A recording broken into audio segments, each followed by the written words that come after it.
Since cars were first invented, we've clung to two major fantasies about them. One has been to see them fly, and the other has been to make them drive themselves. Flying cars may still be the stuff of science fiction, but self-driving cars are a lot closer than you might think. From high-tech features like lane detection and auto-braking to a whole host of other computer-controlled safety features, not to mention the nearly autonomous vehicles out there, the future is here. But how close are we really to having cars that will fully and safely drive themselves, with little or no input from humans? And would that really be as amazing as it sounds? And what is the status of regulations surrounding driverless cars? Just how legal are they? How legal should they be? And what should the process of rolling out this exciting but potentially dangerous new technology be, in a world that must always attempt to balance safety with freedom and innovation?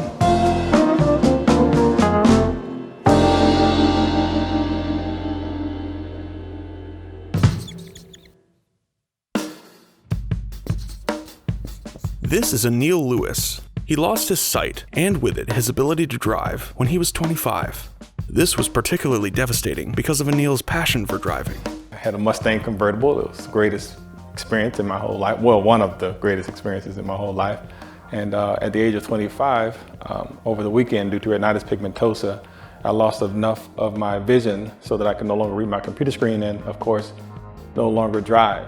Ever since then, Anil has been an avid proponent of helping blind people have access to jobs and technology that would make their lives more manageable and normal. And this includes a passion for driverless cars. Could we start by introducing yourself, please, and telling us a little bit about your position and your background? Sure. This is Ian Adams. He's an expert who has testified in front of Congress about driverless car regulations.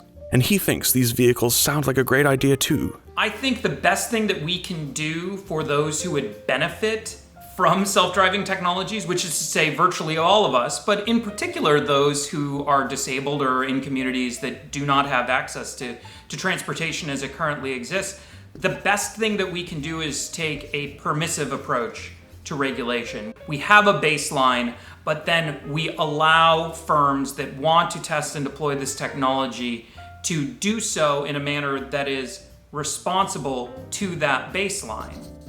Though he shares their enthusiasm for the technology's potential, Henry Claypool believes a smart regulatory approach is crucial to ensuring safe and effective implementation. His background is in disability policy, and he says we need to be careful about how we roll out products that are marketed to the disabled community. If you're just pushing hard to get something out there to see how it operates, I think there is a need for the autonomous driving system to really demonstrate its utility.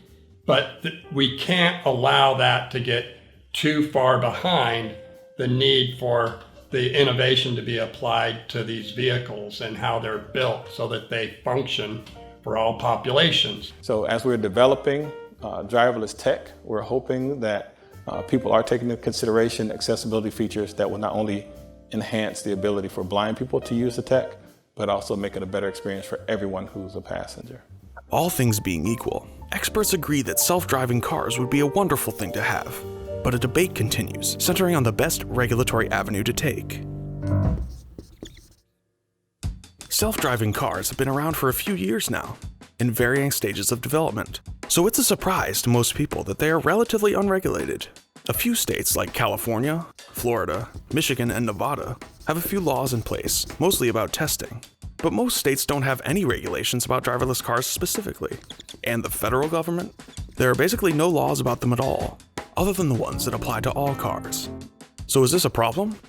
It depends on your perspective. At the crux of the question around self-driving vehicle regulation is one about a compromise. Society, when it comes to all vehicles, has to make a compromise between safety and accessibility and the usefulness of these technologies. I think we have to really be careful about taking an overly broad approach to regulatory reform. We're in need of regulatory reform, don't get me wrong. You really don't have any guardrails for the operators that might come into the market.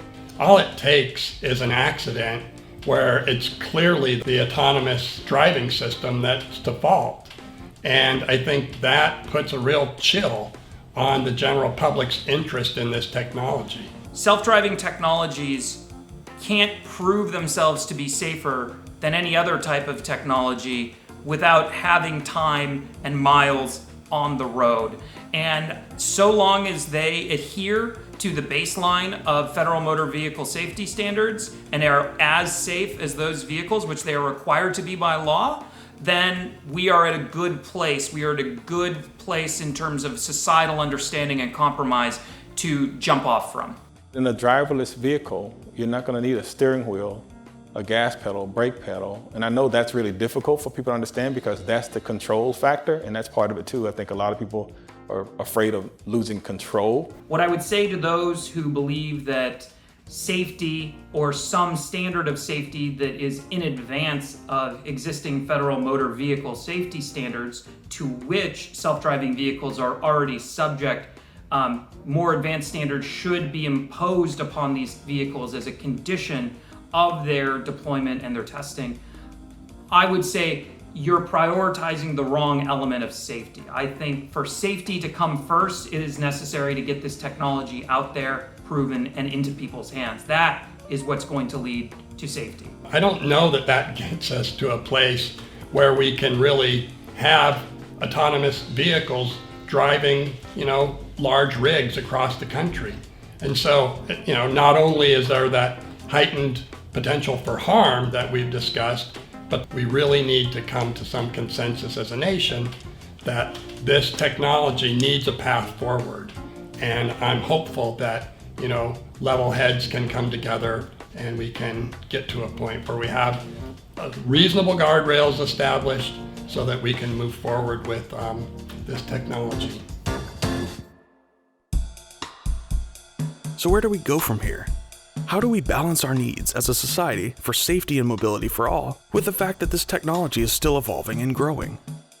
How do we manage these risks? I hope that we as a society can really look to a space where we're not just looking at the efficacy in our own utility, but also recognizing that this is something that's beneficial for society as a whole.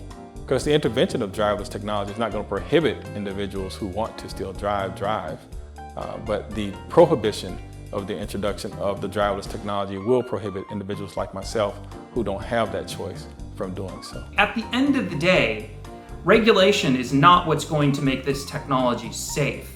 It's going to be testing, it is going to be deployment, and it is going to be acceptance by society that will allow developers to ensure that people are getting what they expect, and expectations are what safety is built around. The reality is that most people in the public, haven't had the opportunity to try this technology. And making it more available in a safe way, I think, is a prudent next step. And yet, an incoming or an administration that promulgates those rules is going to have to deal with that dynamic, right? Are we going to receive so much incoming from safety advocates that it makes it difficult to keep these vehicles operating on the roads? Or are we going to be able to give them an opportunity to show that they can serve, an underserved and underrepresented community like people with disabilities? The introduction of new tech is exciting, and when channeled properly, it can drastically improve our quality of life. But it's also new, and new untested things can be dangerous, bringing about unintended consequences. That's why robust debates like this are so important, to make sure that in our quest for safety, we don't forget about liberty, and in our celebration of innovation, we remember public safety.